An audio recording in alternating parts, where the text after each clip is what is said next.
ஒரு இன்சிடென்ட் என்னால் லைஃப்பில் மறக்க முடியாது. வட சென்னை தான் என் வீடு. ஸோ அப்போ வந்து எங்கள் அப்பா வந்து நைட் ஷிஃப்ட் முடிச்சுட்டு வந்து என்னை நடிகர் சங்கத்துலேருந்து கூப்பிட்டு போவாங்க.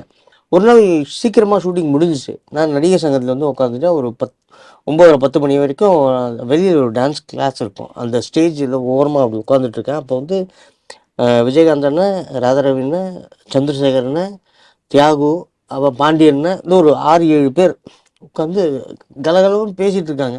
திடீர்னு அண்ணன் விஜயகாந்த் அண்ணன் பார்த்துட்டு, ஏய் ஒரு பையன் உட்காந்துருக்கான் கொஞ்சம் டிஸ்டன்ஸ், யார் வர சொல்லு. அந்த அவரோட பிஏ ஒருத்தர் நேராக போய் கூப்பிட்டு வந்தார். ஏய் நீ அந்த கருமை எடுக்கிற நடிச்சு நீ தானே? ஆமாண்ணே நான் தான். என்னடா பண்ணுறீங்க? இல்லைண்ணா நான் வீடு மன்னாரப்பேட்டேன். அப்பா வந்து என்னை கூப்பிட்டு போவோம். எப்போ வருவாங்கப்பா?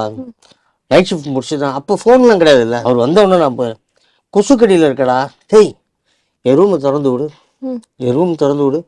ஒரு சின்ன பையனை கூட அவ்வளோ மரியாதை கொடுத்தாரு. அதெல்லாம் என் லைஃப்பில் மறக்க முடியாத விஷயம்.